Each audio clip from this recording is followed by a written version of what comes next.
आखाड्यामध्ये प्रभू श्रीकृष्णांनी कंस यांचा वध केलेला होता। आता बघायला भेटतो आपल्याला कंस किल्ला। कंसचा वध करून प्रभू श्रीकृष्ण इथे येऊन विश्राम केलेला होता, त्यामुळे या घाटाचं नाव विश्राम घाट बनतो। अजून एक घाट बघतोय मथुरामधून गोकुलला चाललेला, वरूनच भगवान श्री कृष्णाला टोपली मध्ये बोलते हैं यमुना मैया का पान और गंगा मैया का स्नान एक बराबर है। ये यमुना मुसलमानों ने संत भगवान की बात नहीं मानी तो यहाँ से मुसलमानों को मार मार के भगाया और इसमें गंगा यमुना आणि सरस्वती या तीन नदीचा संगम झालेला प्रयागराज मध्ये 5000 5,500 वर्ष झालेले खांब्याना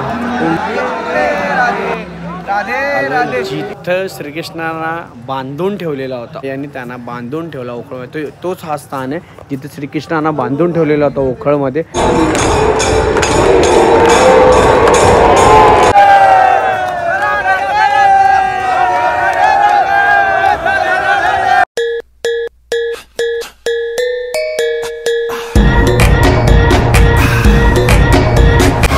जय श्री कृष्ण, राधे राधे। तुम्हा सर्वांचा परत एकदा स्वागत आहे आपल्या नवीन व्हिडिओमध्ये। आणि आज चाललो आपण श्रीकृष्ण जन्मभूमी म्हणजेच कंस किल्ला सुद्धा बघायला, त्याच्यानंतर द्वारकाधीश टेम्पल सुद्धा बघायला, आणि जिथे श्रीकृष्णाचा जन्म झाला, जिथे श्रीकृष्ण खेळायचे त्या घरात त्या महलात, त्या तिकडे सुद्धा आपण जाणार आहोत बघण्यासाठी। यमुना नदी बघणार आहोत। आणि त्याच्या पण पलीकडे एक गोष्ट सांगू तुम्हाला, तुम्ही लहानपणा असं ऐकलं असेल ना की श्रीकृष्ण जेव्हा बरेचसे लहान अवस्थेमध्ये होते, जेव्हा बालपणामध्ये, तर त्यांनी अशी रेती वगैरे खायचे आणि त्या रेती खाल्ल्यानंतर त्यांची जी आई असते ती आई त्यांचा तोंड उघडून बघते का रेती खाल्ली का नाही खाल्ली, त्याच्यामध्ये संपूर्ण ब्रह्मांड दिसतं। तर ती जागा सुद्धा आपण एक्सप्लोअर करणार आहोत। तिथं त्याला रमण रेती म्हणतात, रमण रेतीला सुद्धा जाऊया। आणि अशा अजून 2-3 टेम्पल्स आहेत, प्लेसेस आहेत, ते सर्व आपण एक्सप्लोअर करूया। सकाळचे वाजलेले 6, आपण लवकर 4:30 वाजता उठलो, रेडी झालो, फ्रेश वगैरे झालो, व्लॉग्स पण अपलोड केलेत आणि आपण आता निघतोय द्वारकाधीश टेम्पलला। त्याच्यानंतर अजून 2-3 टेम्पल ते सुद्धा आपण कवर करूया। सो पहिला तुम्ही चॅनलला सबस्क्राईब करून ठेवा, कारण की असे भरपूरसे व्हिडिओज मजेदार येतात आणि खूप मजा वाटते। मथुरामध्ये आहोत, आपल्या श्रीकृष्णाच्या नगरीमध्ये आहोत। प्रेमाने बोला जय श्रीकृष्ण, राधे राधे। आपण द्वारकाधीश टेम्पलच्या जवळच, पण इथं आल्याच्या नंतर आपल्याला भरपूर जुन्या काळातली घरं बघायला भेटतात आहे। बघा या साईडला तुम्ही पाहू शकता घरं कशी प्रॉपर बनवलेली जुन्या काळातली। हे सर्व घरं, त्याचा दरवाजा बघा किती मोठा आहे, कमीत कमी हा 12 ते 14 फुटाचा दरवाजा, एवढा मोठा दरवाजा बनवलेला आहे या घरासाठी। घर नाही म्हणणार आपण, जुन्या काळातली कोठरी किंवा महल असेल नक्की, पण आता ही धर्मशाला आहे, म्हणजे इकडे राहण्यासाठी बनवलेलं आहे महंत लोकांसाठी। पण खूप भारी वाटतं आणि ही गल्ली एक्सप्लोर करायला बघा ना, किती गावा ठिकाणी यायला खूप भारी वाटते। सकाळ झालेली आहे, सकाळी तुम्हाला लोक कोण दिसणार नाही, पण आपण आता मंदिराजवळ जाऊया आणि मंदिराजवळ पोहोचून सो आपण एक्सप्लोर करूया। राधे राधे। बघा माकडं बघायला भेटतात आहे आणि पूर्ण फौजच आहे भाई यांची या साईडला, आणि यांना जरा सांभाळून, कारण की कधी पण हातातून हे लोक मोबाईल, गॉगल्स, पर्स जे पण तुमच्या हातात लटकत असेल ना वस्तू, तर कसं पण खेचून घेऊन जाणार। आणि हे जे रेड कलरचं दिसतं ना बॅकला, त्यांच्या जाम पॉवरफुल असतात माकडं, म्हणजे मोठे असतात ते वयाने खूप, आणि हे लटकत असतात इथं वायरींवरती, पूर्ण वायरींवरती। आणि यांची फौज तुम्हाला थोडं थांबा दाखवतो, मी जरा पुढे गेलो तिकडे दाखवतो पूर्ण। ही बघा यांची फौज, ही पूर्ण फौज आहे, लटकतात आहे बघा कसं वरती, हे धावपल करतात कसं लटकतात बघा, पळतात आहे बघा। गाजर घेऊन कोणातरी पळा येते बघा, तिकडे गाजर आहेत, आणि कसे ते गायींच्या हातातून गपचूप चोरतात आहे, हे बघा पूर्ण फौज त्यांची त्या साईडला, हे बघा पळतात आहे कसे, सही। आणि लहान मुलं सुद्धा आहेत त्यांना, आहे बघा इकडं एवढी पण माकड आहेत, आणि मोठी माकड ती डेंजर असतात, सापड देतात ना, सापड एकदम डेंजर देतात। आलोय आपण आता श्री राधाजीराव द्वारकाधीशजी महाराजांच्या मंदिरामध्ये आलोय, आणि हे पूर्ण प्रॉपर मंदिर आहे। मी सांगतो का, श्रीकृष्णांची अशी लीला होती की त्या इकडच्या गावा ठिकाणी राहत होते, एका गावामध्ये कोण त्यांना देवच नाही म्हणत, इकडची लोक त्यांना ठाकूरजी म्हणतात। म्हणजे आपल्या गावात जसे पाटील लोक असतात किंवा सरपंच लोक असतात, त्या इकडे ठाकूर लोक असतात, त्यांना ठाकूरजी म्हणतात। आणि हा बघा द्वारकाधीशांचं मंदिर आहे या साईडला आपण पाहू शकतो। आणि आपण आता जाऊया आतमध्ये पाया पडण्यासाठी द्वारकाधीश यांचा, मग त्याच्यानंतर पुढचे कार्यक्रमाला आपण पुढे निघूया। चला मंदिराच्या आतमध्ये आलोय द्वारकाधीश मंदिरामध्ये, आणि सध्या मंदिर बंद आहे, कारण की 15-20 मिनिटांनी मंदिर उघडतात, पण आता मंदिर बंद आहे। थोड्याच वेळात होळीचा कार्यक्रम होणार आहे, या साईडला पाहू शकता तुम्ही. थोड्याच वेळात होळीचा कार्यक्रम होणार आहे. आता सध्या कपाट वगैरे बंद ठेवलेले आहेत. हे बघा त्या साईडला समोर तुम्हाला बघायला भेटते ते बंद ठेवलेले आहेत. थोड्या वेळात ते चालू करतील आणि त्याच्यानंतर मग तुम्हाला होळीचा कार्यक्रम पूर्ण बघायला भेटेल. इकडची पोरं वगैरे सर्व तयार झालेले होळी खेळण्याचं. राधे राधे. या साईडला बघा इकडे हा पूर्ण हा आतमधला मंदिर परिसर आहे. या साईडला पूर्ण मंदिर परिसर आहे. पूर्ण पाहू शकता तुम्ही. आणि होळी जी होणार आहे ना एकदम जोराशोरावरती.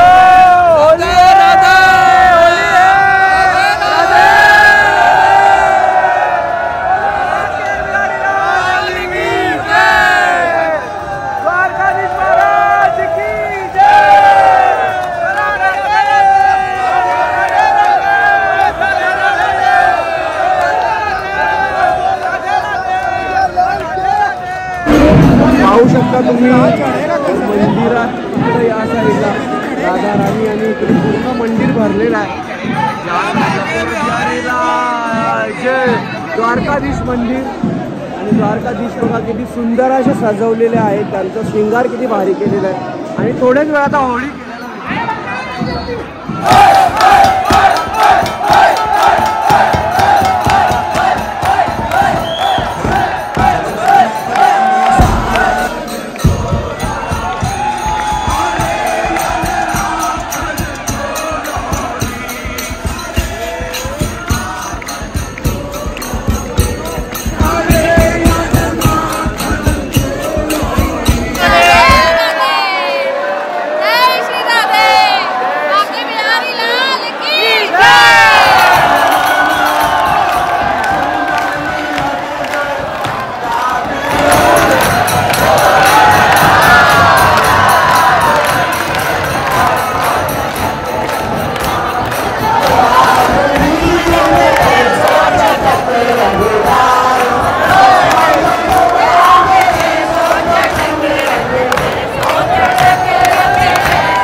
आल्याच्या नंतर आपल्याला इथं आपण आलोय विश्राम घाटवरती.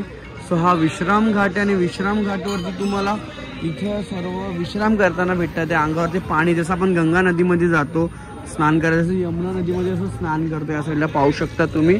इकडं आपण इकडे समोर होडी दिसतात. तर होडीमध्ये जाऊया. होडीमध्ये बसून मग पुढचा जेवढे पण काय घाट असतील किल्ले असतील ते सर्व आपण बघूया. आणि हे जेवढं पण मंदिर तुम्हाला बघायला भेटतं यमुना मैयाचं मंदिर. तुम्हाला माहिती आहे यमराज आणि यमुना मैया हे दोघं बहीण भाऊ आहेत. सो त्यांचा हा नाता आहे. आणि इकडे आपण ह्या मंदिरात यमुना मैयाचे तर हे सर्व पण आपण पाया पडूया. आणि मग त्याच्या पहिला आपण जाऊया पहिला होडीतून पूर्ण एक्सप्लोर करायला यमुना नदी आणि कंस किल्ला वगैरे बघायला जेवढे पण काय घाट आहे. तर चला आपण आता जाऊया. राधे राधे.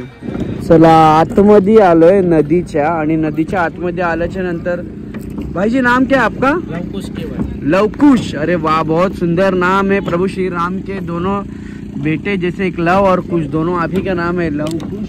आणि या साईडला आपण बघतोय विश्राम घाट.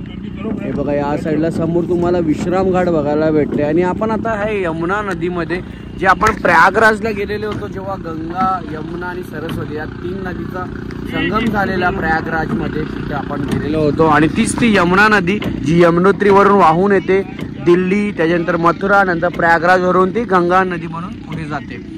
आणि या साईडला हा पूर्ण समोर तुम्हाला घरं दिसतात आहे द्वारकाधीश. आणि त्या साईडला द्वारकाधीश टेम्पल आहे जे आपण आता टेम्पलमधून आलो. आणि समोर पाहू शकता विश्राम घाट. सो आपण आता आहोत यमुना नदी. म्हणजे जसं तुम्हाला सुरुवातीला सांगितलं की यमुना नदीमध्ये म्हणजेच आपण प्रयागराजमध्ये जेव्हा त्रिवेणी संगम होता तीच ती यमुना नदीमध्ये. आणि हे आता यमुना नदीचा पूर्ण तुम्हाला नदी बघायला भेटते जी यमुनोत्रीवरून उत्तराखंडवरून वाहून येते. तीच ती यमुना नदी पण आता थोडी प्रदूषित झाली आहे. पण त्यासाठी दिल्ली सरकार काम करते. बघूया आता नवीन सरकार बनली BJPचं तर काय होणार आहे. पण आता ते तर राहिलं गोष्ट बाजूला. आपण आता आलोय या साईडला. इकडे बघायला भेटतो आपल्याला कंस किल्ला. हे बघा कंस किल्ला. आपण बोलतो ना एखाद्याला की तेरा मामा कंस आहे क्या तर तेच ते प्रकार आहे. श्रीकृष्णांचे मामाजी होते, कंस केला आणि त्यांचा वध केलेला होता श्रीकृष्णांनी. सो आपण त्या आता ज्या घाटवरून आलो तो घाट पण मी तुम्हाला दाखवतो, विश्राम घाट का त्याला म्हणायचे. पण त्याच्या पहिला आपण इथं कंस किल्ला बघूया. या किल्ल्याच्या आतमध्ये कंस म्हणजे कंस मामा राहायचे आणि ठीक त्याच्या बाजूला आपल्याला इथं मस्जिद बघायला भेटते, जी औरंगजेबाने बनवलेली होती. जेव्हा इकडे मुघल आलेले होते आपले शासक करण्यासाठी, पण त्यांनी आपला शिवजीचा मंदिर तोडून त्यांनी इकडे मस्जिद बनवलेली आहे. आणि तुम्ही हा पूर्ण किल्ला पाहू शकता. आणि हा किल्ला आहे ना, किल्ल्याच्या ठीक त्या साईडला तुम्हाला अजून एक घाट बघायला भेटतं, जिथं त्या टायमाला जेव्हा राजा महाराजा लोक राहायची, त्यांची राणी होती किंवा त्यांच्या जे पण कोण असतील राजकुमारी असतील ते सर्व तिकडे स्नान करायला त्या घाटावरती यायचे. सो अशा प्रकारचा हा तुम्हाला एवढा बघायला भेटतं. आणि त्याच्यानंतर गौघाट इकडे समोर गौघाट पण आहे. आणि ही आपली होडी आहे, या होडीमधून आपण आता इकडे प्रवास करतोय पाण्यात नदीमध्ये या साईडला. आणि समोर पण तुम्हाला होडी बघायला भेटते. आणि आपण थोडंसं जाऊया तर पुढे अजून एक घाट बघतोय आपण. आणि श्रीकृष्णांच्या तिथे सुरुवात झालेली होती, म्हणजे जेव्हा जे कंस किल्ल्यामधून त्यांचा जन्म झालेला होता आणि ते गोकुलला जेव्हा या साईडून मथुरामधून गोकुलला चाललेले होते. या साईडला तुम्ही बघू शकता वासुदेव घाट आहे. आणि या घाटावरूनच भगवान श्रीकृष्णाला टोपलीमध्ये टोपली में बिठा के लेके गए थे, बरोबर, टोपलीमध्ये बसून घेऊन गेलेले. आणि टोपलीमधून बसून घेऊन जाताना या मथुरा नदीला म्हणजेच मथुऱ्यामध्ये जी आपली यमुना नदीला पूर आलेला होता, पाऊस पडत होता. तर पाऊस पडत होता तर लीला अशी झाली श्रीकृष्णांची, वो महाराज जी जब बारिश हो रही थी तो उस पे टोपी के ऊपर तो वो जो सांप आए थे उनका नाम क्या था? उन्हें कालिया नाग बोलते। कालिया नाग। उसी समय क्या है कि यमुना मैया को और शेष नाग को भगवान कृष्ण की सेवा का मौका मिला था। उन्हीं के टाइम पे, वो लीला के टाइम पे, तो यमुना मैया ने और शेष नाग ने इंद्रदेव भगवान से प्रार्थना की थी कि प्रभु कोई ऐसी लीला करो जिससे भगवान कृष्ण की सेवा का मौका हमको भी मिले। तो इंद्रदेव भगवान ने बारिश चालू कर दी। जब बारिश चालू हुई तो शेष नाग ने देखा कि मेरे भगवान कृष्ण स्वामी यो भीग रहे हैं, तो उन्होंने अपने फन से कृष्ण भगवान की टोकरी की छत बना दी। टोकरी की छत बना ली। इस प्रकार से सेवा का मौका मिला, सेवा की मौका यमुना मैया को नहीं मिल पाया था। तो यमुना मैया ने इंद्रदेव भगवान से दोबारा प्रार्थना की कि प्रभु मैंने तो इतने सालों तक तपस्या की है कृष्ण भगवान की सेवा के लिए, तो मेरे को सेवा नहीं मिलेगी। तो इंद्रदेव भगवान ने और तेज बारिश चालू कर दी। तेज बारिश चालू हुई तो यमुना मैया का जल स्तर धीरे धीरे बढ़ गया। जब जल स्तर बढ़ने लगा तो ये वासुदेव जी के मुंह तक जब जल जाने लगा तो वासुदेव जी बोलने लगे कोई है, कोई मेरी लाला को लो, कोई बचाओ, कोई बचाओ। तो कृष्ण भगवान ने इतना सुना तो अपने चरण नीचे लटका दिए। तो यमुना मैया ने उनके चरण स्पर्श किए और जल स्तर कम हो गया। इसीलिए बोलते हैं यमुना मैया का पान और गंगा मैया का स्नान एक बराबर है। जो यमुना मैया का पान कर लेते हैं उन्हें स्नान का फल मिलता है, और जो गंगा मैया के स्नान करते हैं उन्हें स्नान का फल मिलता है। तर अशी ही स्टोरी होती, खूप भारी होती. कारण की टोपलीमध्ये जाताना जेव्हा श्रीकृष्ण जातात त्यांचा पाणी भरल्याच्या नंतर वासुदेव यांच्या तोंडापर्यंत पाणी भरतं. ते प्रार्थना करतात देवाला, पण वासुदेवांना माहीत नव्हतं की श्रीकृष्णच हे सर्व देवांचे देव आहेत.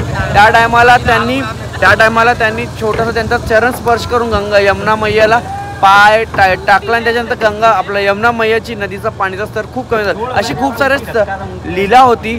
आणि या साईडला पण बघू शकता तुम्ही असे बरेचसे सूरज घाट. ये यही मंदिर में यहाँ पर मंदिर तोड़वाया, इधर मस्जिद की स्थापना करा दी। तो औरंगजेब का शासन गया तो एक संत भगवान जो मथुरा की परिक्रमा दे रहे थे, राज जी की परिक्रमा लगती है ना, ऐसी मथुरा में लगते हैं देव उठनी एकादशी वाले दिन। देव उठनी एकादशी है जो दिवाली के आसपास रहती है, देव उठनी एकादशी। एक संत भगवान भी वहाँ उस समय क्या है कि 10वीं वाले दिन कंस वध का मेला लगता है मथुरा में। तो उस समय क्या है कि रात के 12 बजे जब भगवान कृष्ण उनका वध कर देते हैं कंस का, तो उसके बाद में पूरे ब्रजवासी खुशी होके नहीं आ, उसके बाद में परिक्रमा देते हैं। जैसे गिरिराज जी में लगती है ना गोवर्धन, गिरिराज जी और गोवर्धन जी की, ऐसे ही मथुरा में लगते थे उठनी एकादशी वाले दिन। तो पूरे ब्रजवासी उस दिन मथुरा की परिक्रमा देते हैं। तो ऐसे ही एक संत भगवान भी परिक्रमा दे रहे थे। तो संत भगवान ने देखा यहाँ पर मुसलमान नमाज पढ़ रहे हैं, तो संत भगवान ने मुसलमानों से मना किया था। तो मुसलमानों ने संत भगवान की बात नहीं मानी, तो यहाँ से मुसलमानों को मार के भगाया और इसमें हनुमान जी की मूर्ति स्थापना करके। अच्छा, इसका नाम संत घाट है। संत घाट है। जैसा आप लोगों को दिखता होगा, लेकिन मस्जिद नहीं है, मंदिर है। मंदिर है। मतलब वो ध्वज उसका मस्जिद जैसा पर अंदर मंदिर है। अरे बाप रे बाप, किती भारी, म्हणजे किती भारी बघण्यासारखं आहे. खूप काही या आपल्या मथुरामध्ये म्हणजे आपल्या ब्रिजभूमीमध्ये या सर्व काय बघण्यासारखं आहे. चला आता आपण पण थोडंसं पुढे निघूया विश्राम घाटच्या इकडं. राधे राधे. सो या साईडला तुम्ही पाहू शकता विश्राम घाट आहे. याच विश्राम घाटाचं नाव विश्राम घाट का पडला, कारण की जेव्हा कंस किल्ल्यातून कंचा वध करून प्रभू श्रीकृष्ण आलेले होते आणि त्यावेळी इथे येऊन विश्राम केलेला होता, तर त्याच्यामुळे या घाटाचं नाव विश्राम घाट बनतो. इथं लोक येतात, त्यांच्या मनाची जी भक्ती असते, शांती असते, अर्पण करतात. यमुना मैयाला हार फूल पुष्प हे अर्पण केल्याच्या नंतर आंघोळ करतात. जसं आपण गंगा मैयामध्ये स्नान करतो तसं यमुना मैयामध्ये सुद्धा इथे स्नान करतात. सर्व बघण्यासारखं इथे काही गोष्टी आहेत, खूप छान छान आहेत. या साईडला पाहू शकता तुम्ही. तर आपण होडीमधून आता उतरतोय. आता आपण आलोय अशा ठिकाणी जे हिडन प्लेस आहे मथुरेचा. म्हणजे बरेचसे लोकांना इकडची काय नॉलेज नाही एवढी, पण जे बाहेरून येतात तुम्ही मथुराला फक्त पाया पडून निघून जाता, श्रीकृष्णांना भेटून निघत जातात, पण खरोखर काय आहे मथुरा हे तुम्ही आपण आज व्हिडिओच्या माध्यमातून बघूया. सो आपण आता इथं आहोत जिथे तुम्हाला बघायला भेटते कंस आखाडा. ही माती बघितल्यानंतर आणि इकडे बरेचसे पहिलवान लोक आहेत, तुम्ही यांना बघितल्यानंतर तुम्हाला आखाडा समजत असेल, पण याची जाणकारी मी तुम्हाला थोड्या वेळातच देतो. पण इथे चालू आहे बघा, या साईडला तुम्हाला बघायला भेटतंय बादाम बनवतात. ते म्हणजे जे आखाड्यामधली पहिलवान लोक असतात त्यांच्यासाठी इकडे बादाम बनते. आणि या साईडला लोक भेटले, यांच्याशी नंतर आपण मुलाखत घेऊया. तिकडे चालू आहे प्रॅक्टिस, जे आखाड्यामधली लोक असतात त्यांची प्रॅक्टिस चालू आहे. आणि या साईडला हा पूर्ण कंस आखाडा आहे. तर कंस आखाड्याचा इतिहास असा आहे की या कंस आखाड्यामध्ये प्रभू श्रीकृष्णांनी कंस यांचा वध केलेला होता. आणि त्याच्या पहिला आखाडा म्हणजे बोलायला गेला का आपल्या भारत देशामध्ये आपली सनातन धर्मामध्ये बॉडी बिल्डिंग, आपण तर आता बॉडी बिल्डिंग बोलतो किंवा पोजिंग वगैरे बनतो, पण त्या रेसलर लोक आलेत. पण त्याच्या पहिला आपण आखाड्यामध्ये जेवढे पण पहिलवान लोक होते, आखाड्याची सुरुवातच इकडून झालेली आहे. आणि हा टिला होता, समोर तुम्हाला टिला बघायला भेटतोय, याला आपण कंस टिला म्हणतो. पण हा खूप उंच होता, पण ते बोलतो ना काळ बदलतं, वेळ बदलतं, त्याच्या हिशोबाने सर्व अस्ती पूर्णपणे हे खाली येऊन गेलेलं आहे. सो असा हा कंस आखाडा तुम्हाला बघायला भेटतंय इकडं या साइडला. आणि आपण इकडे जाणून घेऊया थोडंसं. इकडे आहेत. नमस्कार दादा, क्या नाम है आपका? नमस्कार जी, मेरा नाम है नरेंद्र गोला प्रजापति. और सर जी आपका नाम क्या है? लक्ष्मी पहलवान. लक्ष्मी पहलवान. क्या है कंस अखाड़े का, थोड़े से इसमें बता दीजिए आप जानकारी. देखिए, ये कंस अखाड़ा बहुत प्राचीन भूमि है.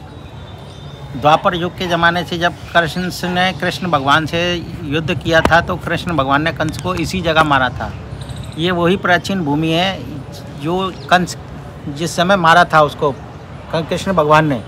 उसके बाद ये जब से प्रथा चली आ रही है, कंस के मरने के बाद में यहाँ बच्चे लोग आते हैं. उसी ज़माने से यहाँ पहलवानी होती है और बच्चे पहलवानी करते हैं.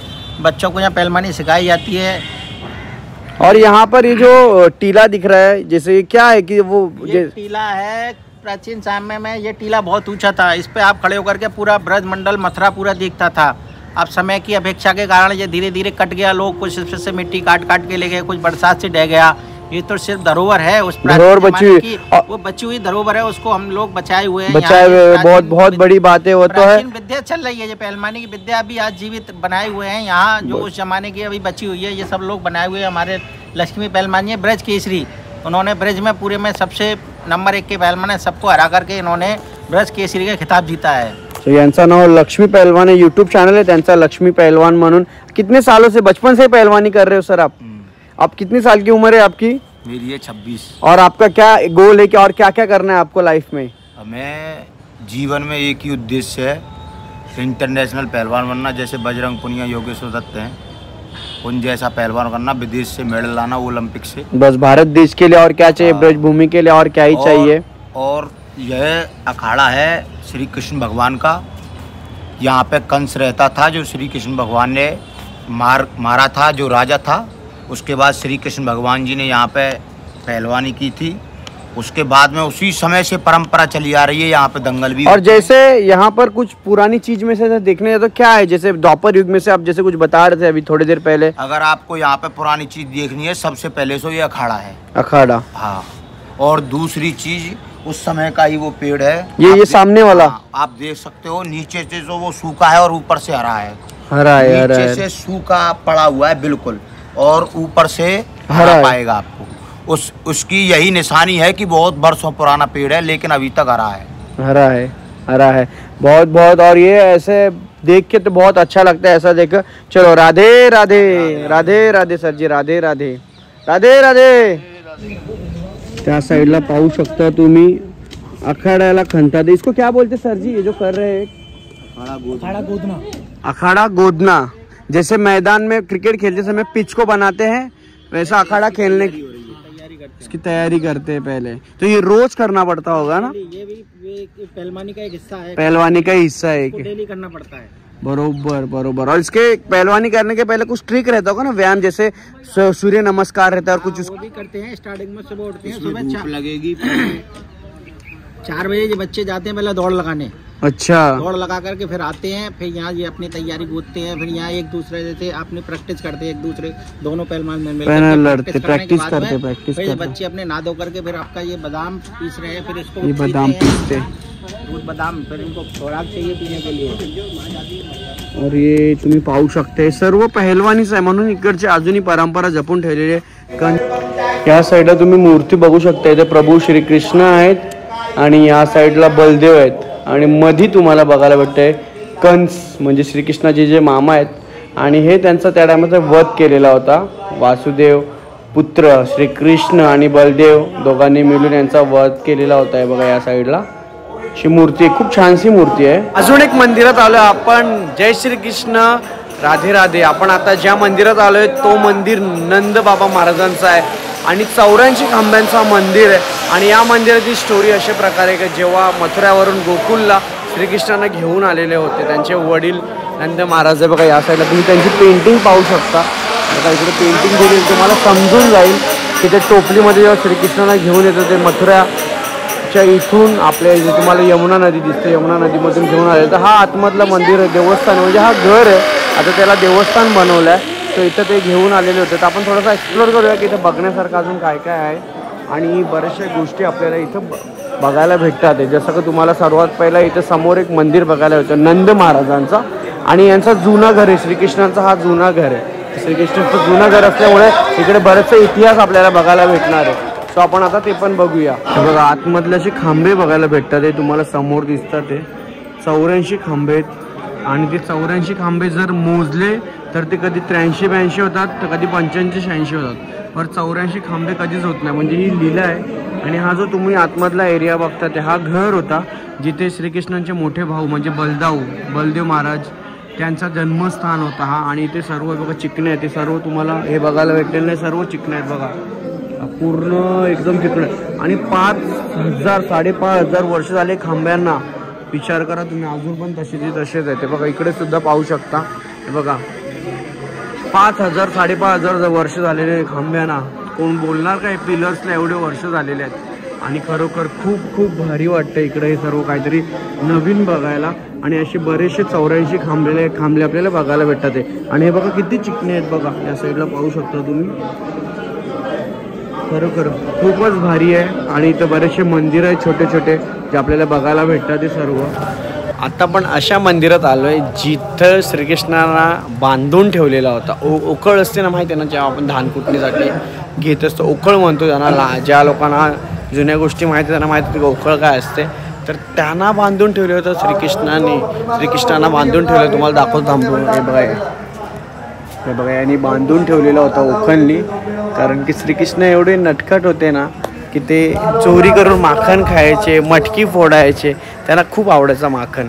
सो एक दिवशी वैतागून म्हणजे कंटाळून यशोदा मैयांनी त्यांना बांधून ठेवला ओखळमध्ये। तोच हा स्थान आहे जिथे श्रीकृष्णांना बांधून ठेवलेला होता ओखळमध्ये। तो ओखळ तुम्ही समोर पाहू शकता।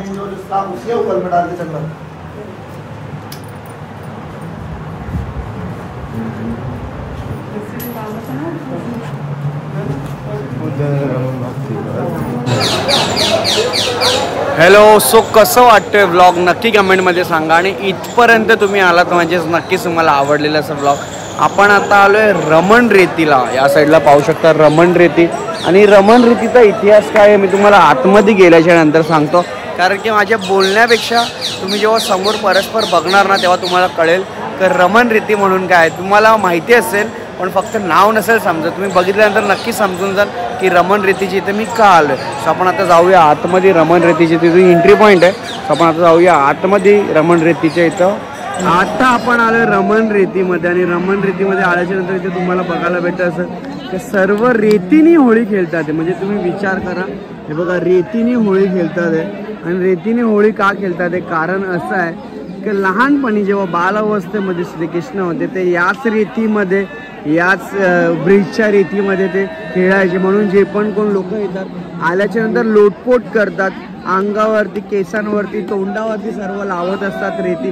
कारण की रेती लावल्याच्या नंतर त्यांना बरंचसं असं बरं वाटतं. तर आपण पण सुद्धा थोड्या वेळामध्ये रमण रेतीमध्ये आपण पण थोडंसं आपल्या डोक्याला, आपल्या अंगाला रेती लावूया. कारण की हीच ती रेती आहे जिथे श्रीकृष्णाने बालपणमध्ये रेतीमध्ये ते खेळायचे. सो हे पाहू शकता तुम्ही. इकडे बरीचशी लोक आहेत जे आनंद घेतात आहे होळीचा. बाहेर तुम्ही रंगाची होळी बघितली, त्याच्या अगोदर फुलांची होळी बघितली, आता इथे तुम्हाला परस्पर होळी बघायला भेटते, ती पण रेतीची. आणि इकडे आल्याच्यानंतर सर्वात पहिले तर चष्मा आणि कान सांभाळून ठेवायला लागतो. कारण की कुठूनही कधी रेती येऊ शकते वहां पर.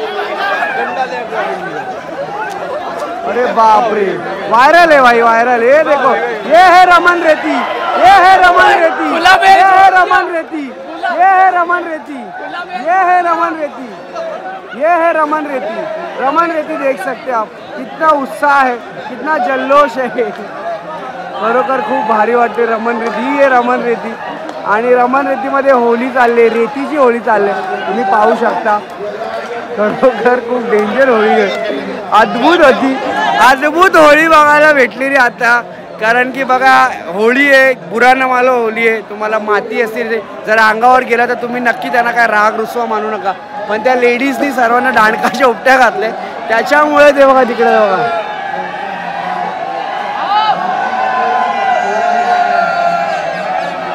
जय श्रीकृष्ण, राधे राधे. हीच ती रमण रेती. याच रमण रेतीमध्ये आपण पण थोडासा उल्हास राहूया. आणि खूप बरं वाटतं का लहानपणी पण आपल्या आठवणी असतील, पण एवढंच आहे का रमण रेतीमध्ये आल्यानंतर हे बघा, राधे राधे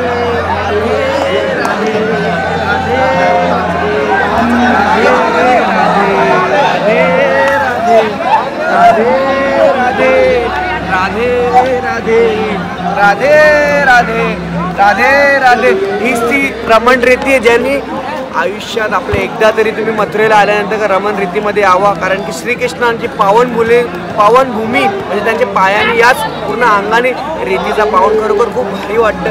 आणि नक्कीच एकच बोले, राधे राधे राधे राधे राधे राधे राधे राधे. चला बघा, किती नवीन नवीन ट्रॅव्हलिंगचे नवीन काहीतरी बघायला भेटतंय. टेम्पो भरलेली आहे आणि आपण निघालोय रमण रेतीवरून ते वृंदावनमध्ये. कमीत कमी 12 ते 16 किलोमीटरचा प्रवास आहे आणि 16 किलोमीटर लटकून नाही जाणार आहे. मध्ये प्रवासी थांबणार, त्याच्यानंतर आपण पुढे बसतो, तोपर्यंत लटकलेलं आहे. आणि समोरचा पूर्ण इथे भाई लोक आहे. और क्या बोलते, राधे राधे. आणि हा हायवेला, मथुरा हायवे, तुम्हाला जो दिल्ली मथुरा हायवे. आणि हा टेम्पो आपला पुढे बघा इकडे चाललाय. फुल ट्रॉफिक आहे, फुल म्हणजे फुल ट्रॉफिक आहे, 1 नंबर ट्रॉफिक लागलेले. आणि इथं चाललाय, बोला राधे राधे. चला, फायनली तुम्ही टेम्पो बघितला की टेम्पोमधून आलो आणि टेम्पोमध्ये लटकत इथपर्यंत आलो. म्हणजेच आपल्या रूमवरती आलो आहे. आणि बरीचशी झोप पण लागलेली आहे, कारण की उद्याचा जो व्लॉग असणार आहे त्याच्यामध्ये तुम्ही नवीन अजून एक्सप्लोर बघणार. तुम्हाला सांगतो काय, इथं मथुरामध्ये तुम्हाला 15 दिवस पण कमी पडतील एवढं सर्व काय बघण्यासाठी आहे. पण जेवढं पॉसिबल होतं आहे, तेवढं जमतं आहे, तेवढं करतो आहे. आजचा 5वा दिवस होता, खूप मजा आली आजच्या पण होळीमध्ये. त्याच्यानंतर तुम्ही श्रीकृष्णांचा जिथे ओखळणी बांधून ठेवलं ते बघितला. त्याच्यानंतर तुम्ही रमण रेती बघितली, द्वारकाधीश बघितला, यमुना नदीचा तट बघितला, तुम्ही वासुदेव घाट बघितला, कंस किल्ला बघितला. खूप काही गोष्टी हे सर्व आजच्या व्लॉगमध्ये आपण कव्हर केलेलं आहे. आणि हे सर्व आपल्याला बघायला आणि नॉलेज घ्यायला पण खूप भारी वाटलं. सर्वात मेन तर कंस आखाडा बघितला, जिथे श्रीकृष्णाने आणि कंसचा युद्ध झालेला होता. आणि त्या कंस आखाड्यामध्ये श्रीकृष्णाने त्यांचा हरवून त्यांना परास्त केलेला होता. त्याच्यानंतर तो आखाड्यातले लोकांची आपण माहिती घेतली, तिकडून निघालो. अशा बऱ्याचशा गोष्टी. रमण रेतीमध्ये खूप सारे एन्जॉयमेंट केला, कारण की त्याच रमण रेतीमध्ये आपल्या श्रीकृष्णाने लहानपणी खेळायचे, त्याच मातीमध्ये, आणि त्या मातीला पावन झालेल्या त्यांच्या चरणाने आपण पण स्पर्श केली. खूप काही गोष्टी भारी होत्या आणि खूप मजा आली. आणि उद्याच्या ब्लॉगमध्ये पण असंच काहीतरी नवीन बघायला भेटणार आहे. सो त्यासाठी चॅनलला पहिला सबस्क्राईब करून ठेवा. तुम्ही इथपर्यंत बघितलं असेल तर नक्की सांगेन, कमेंट करा. राधे राधे. चला भेटूया. चॅनलला लाईक करा, शेअर करा, सबस्क्राईब करा. बाय. राधे राधे.